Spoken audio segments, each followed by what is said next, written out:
Take a look at that. 1950 Jefferson nickel. We know it's at least a semi-key. If it's the 50D, we'll be able to slot one more in a Series 3 book.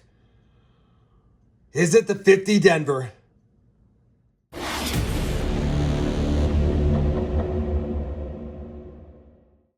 Hey everyone, it's Rob Finds Treasure and welcome back to the channel. Like I said in the intro, we've got a 2-box nickel hunt and we're gonna keep this intro short.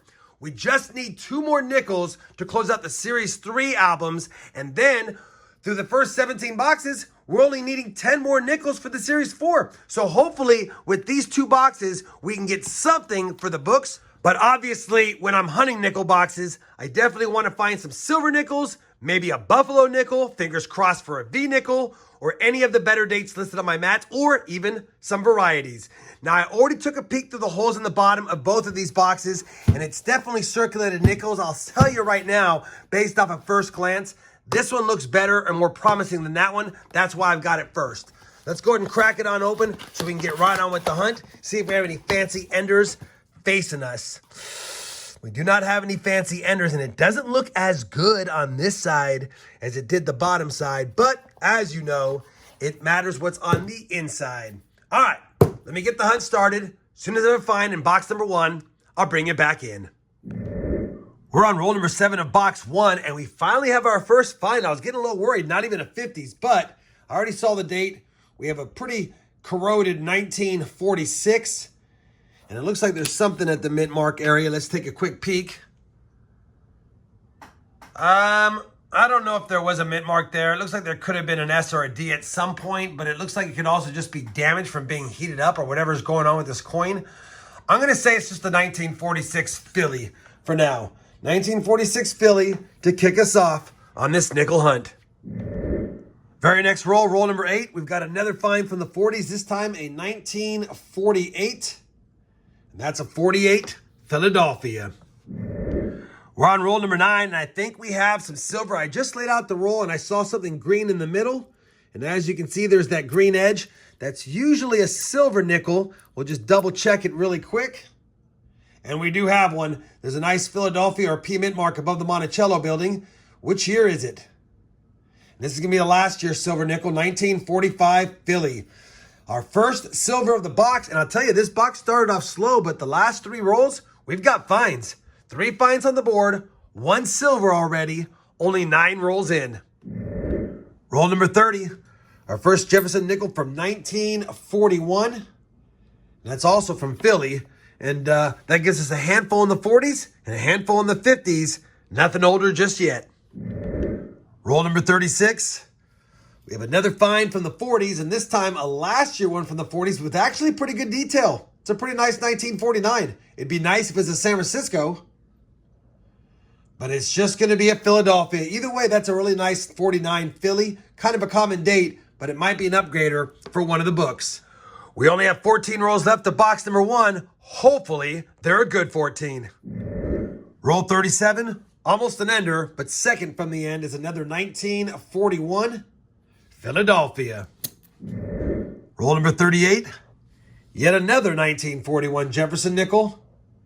But this time from San Francisco. At least we got a different mint mark on that one. Roll number 40. And we're going to get one of my favorite finds in a nickel hunt. You guys can see it right there. And now that I take a closer look, not only is it a buffalo nickel, I think it has a Denver mint mark on it. And it does. Denver mint mark, doesn't look that heavily worn. We might have a date.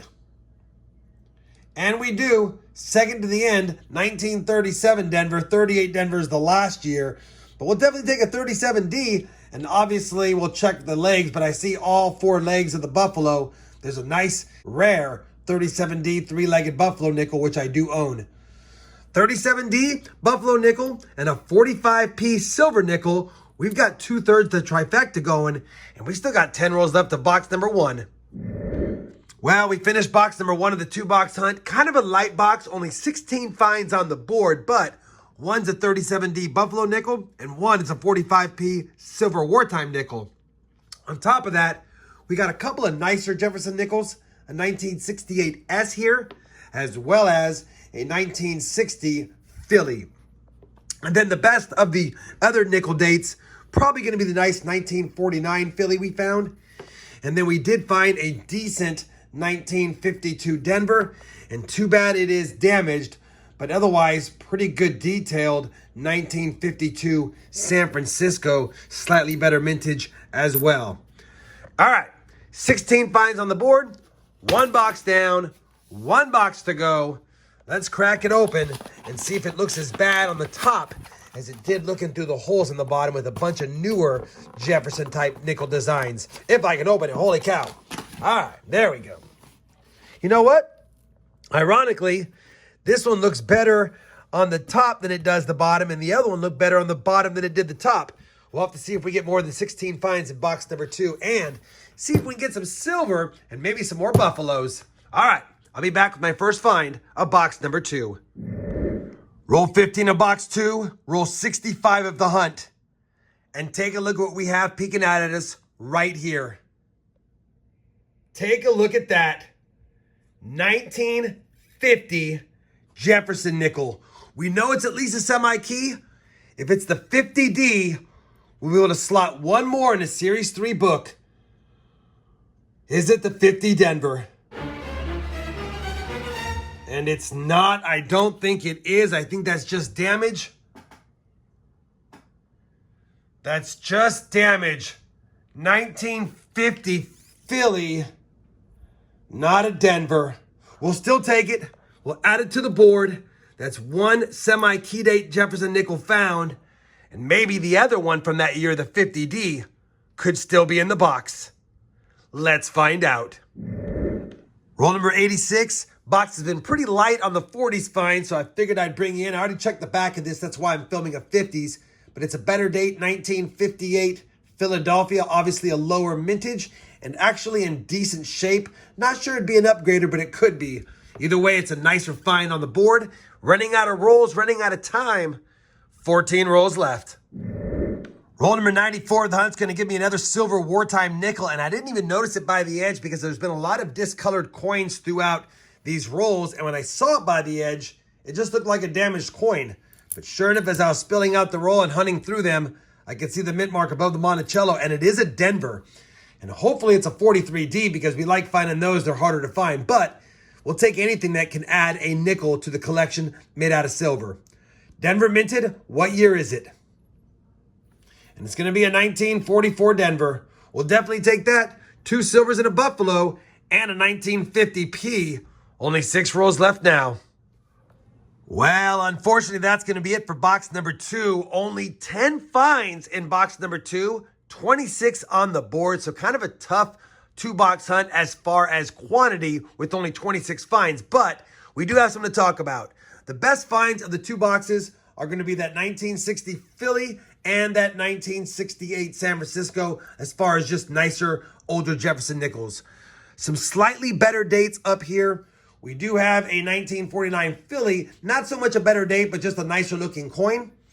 Unfortunately, a 51 Denver with a lower mintage, but this coin is trashed, and I don't think it'll upgrade. If it doesn't, I'm probably not even holding on to it, as well as this 52S.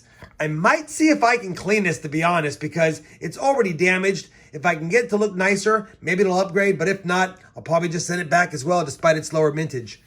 And then a almost semi-key date, but a lower mintage 1958 Philly. This is in nice enough shape. I will hold on to it. There's a little ding on the building right there at Monticello on the right, but what are you going to do about that? It's not a big deal. It's still a nice coin, 1958 Philly.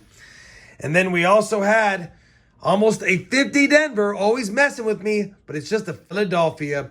We'll see if it upgrades anything. If not, of course, I will be holding on to that. The oldest find of the 2 boxes is going to be the 1937 Denver Buffalo nickel in decent shape with a date not needing nick a date. And then 2 pieces of silver, a 1944 Denver and a 1945 Philly. We'll see if we can use those. If not, they'll be fed to the silver jar. Let me go ahead now and compare all of today's finds to the albums, see if we have any upgrades or additions, and then I'll be back with a look at the books and some final thoughts on this 2-box hunt. All right, I have finished comparing all of today's finds to both albums. Unfortunately, for For the Series 3 albums, no upgrades, no additions, still missing the 39S and still missing the 50D, which means after 163 boxes, we've got to find 2 key date Jefferson Nickels in the next 4 boxes to tie the Series 1 album. So it's going to be tough to do, probably not going to make it, but you never know. For the Series 4 book that we started now has 19 boxes searched. We added one, 165 out of 174. The one we added was that 44D silver nickel we found today, and we upgraded the 1949 Philly as well as the 1952 Denver right there. So an addition and 2 upgrades, 165 out of 174. Can't get mad at that. Only 19 boxes in. I know it was kind of a rough hunt as far as total finds, but we had upgrades and additions, and we have silver for the silver jar. Plus, I found the Buffalo and a 1950 semi-key date Jefferson nickel. Can't get mad at that. I'll take quality over quantity anytime, just like I had with my recent penny hunt. If you guys enjoyed this 2-box hunt, I certainly would appreciate that thumbs up. And as always, everyone, happy hunting, and thanks for watching.